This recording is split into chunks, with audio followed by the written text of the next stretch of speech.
Esse é uma cápsula e nós vamos falar agora da reforma trabalhista do Milei. O Milei ganhou a eleição, agora está com força no Congresso e quer emplacar a reforma trabalhista dele, né? E a reforma trabalhista dele, olha só, terror dos terrores, prepara a reforma trabalhista com jornada de até 12 horas por dia. Caramba, o Milei quer que o argentino trabalhe até se matar todo dia, 12 horas e coisa e tal. É lógico que não é isso, né? Vamos explicar o que é essa história aqui, porque o mais impressionante, o que me choca, eu não imaginava que o ICL fosse falar outra coisa. O ICL, o Instituto Chupa Lula, é lógico que vai tentar criticar o Milei.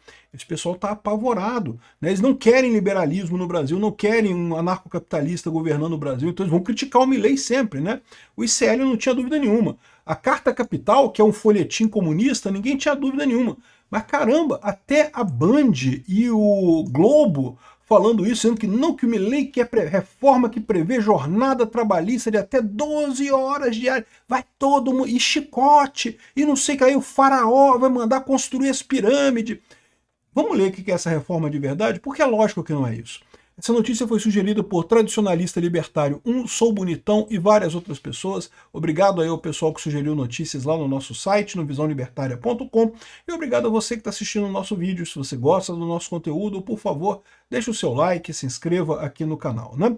Deixando muito claro, o que eu acho que é o correto em termos de jornada de trabalho é o patrão negociar com o empregado.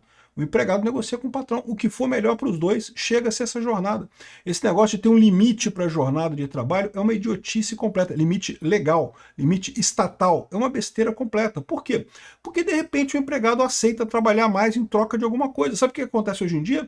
Muita gente trabalha dois empregos. Dois empregos, se você tem 8 horas no emprego mais 8 horas no outro emprego, são 16 horas por dia. Por que você não pode negociar com seu patrão trabalhar 12 horas por dia, se você estiver de acordo com isso e receber um salário maior, né? Então, eu, como libertário, acho que é uma besteira esse negócio de limitação de salário, limitação de jornada. A pessoa tem que negociar, é lógico, tem que negociar. Se o cara, se não for bom para você, você não aceita o emprego. Não, não vou trabalhar não. Vou trabalhar 12 horas por dia? Não vou aceitar isso, não quero trabalhar só 8 horas por dia.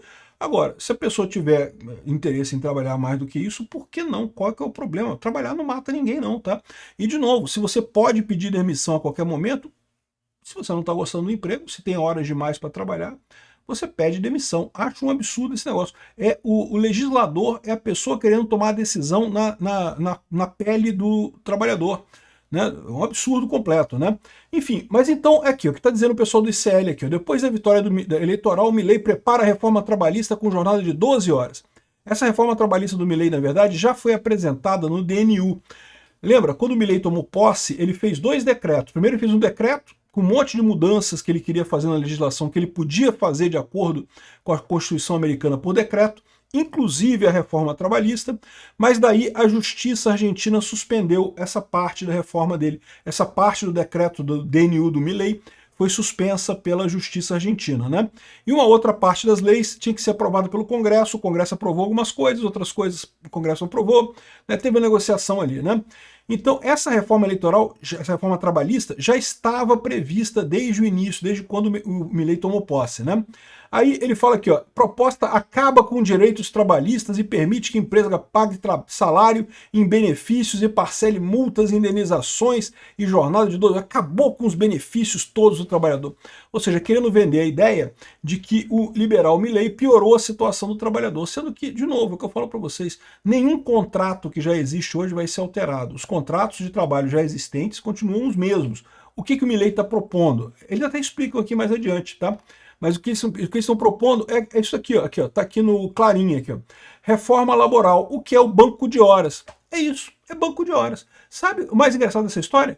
Já é assim no Brasil. No Brasil você já trabalha até 12 horas por dia. Exatamente, porque tem banco de horas. Você trabalha 12 horas num dia e compensa no dia seguinte. É exato. O que o Milei está propondo lá na Argentina é uma coisa que já existe no Brasil desde a época da Dilma. Essa reforma do banco de horas no Brasil foi aprovada na época do governo da Dilma.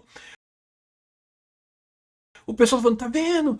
Olha só, o Milei tá permitindo, tá querendo que os argentinos trabalhem 12 horas. Na época da Dilma eles falaram isso? Não, não falaram isso, né? Porque qual que é a ideia de banco de horas? A ideia de banco de horas é que você tem, o seu trabalho é, sei lá, 40 horas por semana ou 44 horas por semana, e aí né, ao longo da semana você pode trabalhar mais um dia e trabalhar menos no outro, ou faltar um dia e trabalhar mais em outros 2 dias, entendeu? E aí você compensar. A legislação trabalhista brasileira não permite que você fique mais do que 13 horas.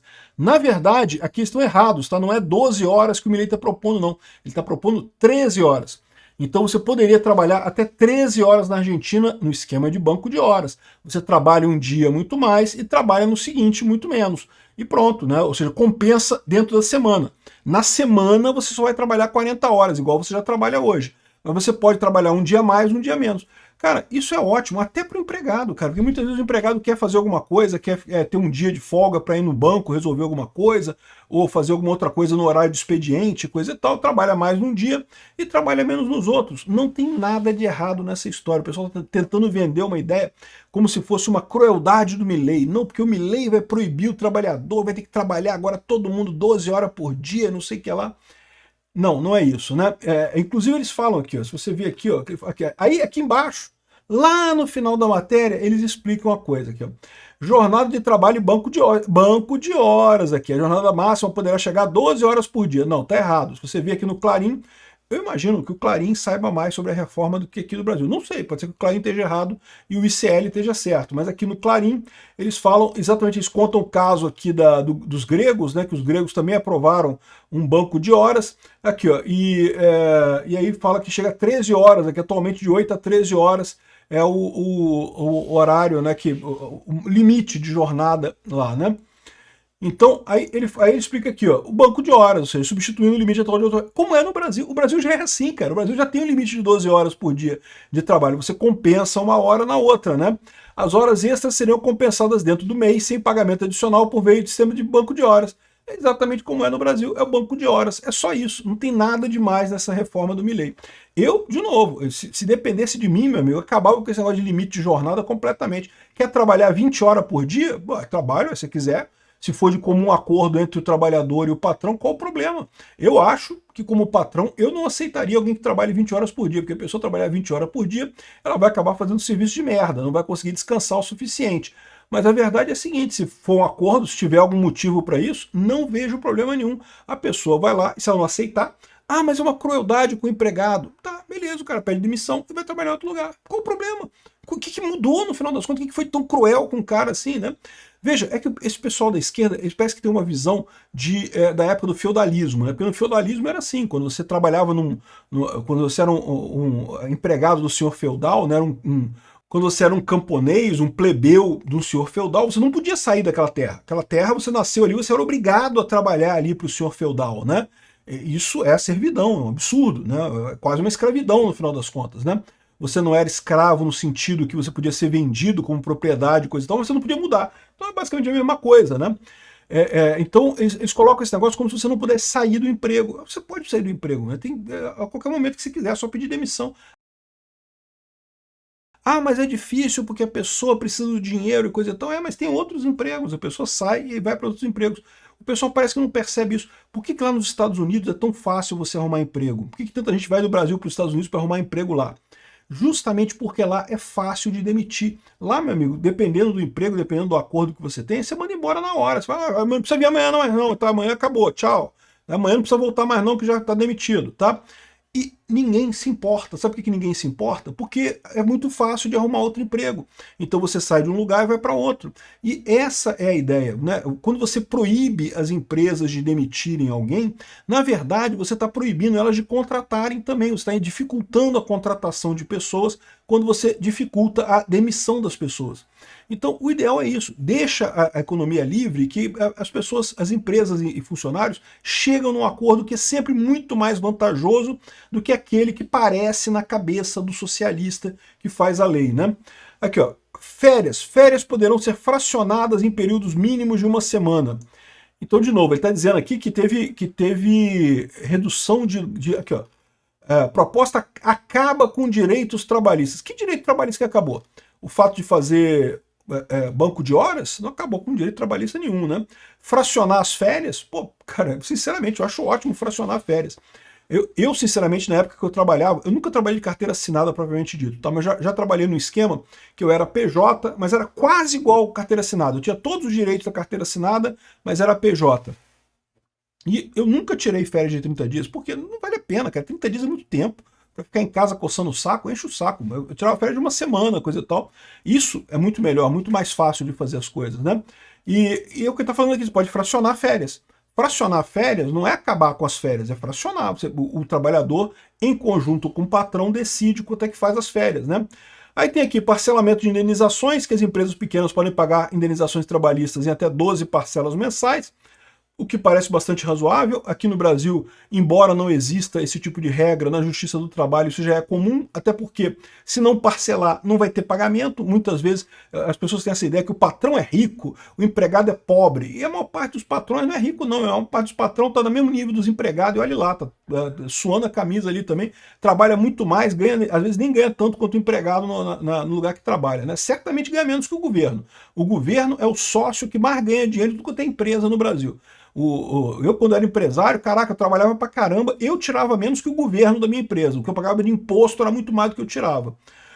Mas enfim, e o que acaba acontecendo no Brasil, na Justiça do Trabalho, é que muitas vezes tem parcelamento mesmo, a empresa paga parcelado, porque não tem dinheiro, a vida é dura, né?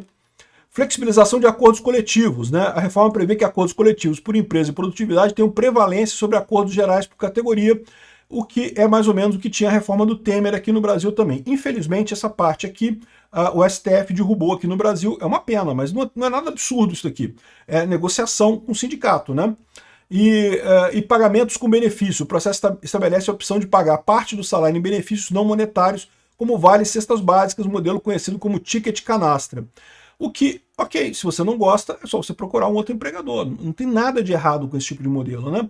Enfim, no final das contas, não tem nada de errado nisso daqui. É uma reforma trabalhista bastante razoável do Milei, aumentando a flexibilidade da contratação trabalhista lá. Só tem a melhorar a economia da Argentina e melhorar a própria empregabilidade por lá. Obrigado por assistir o vídeo até o final. Além de curtir, compartilhar e se inscrever no canal, considere se tornar patrocinador com valores a partir de R$ 1,99. Clique no botão Seja Membro abaixo para saber as condições e vantagens de patrocinar o canal. Mais informações sobre o nosso projeto, visite nossos sites indicados na tela.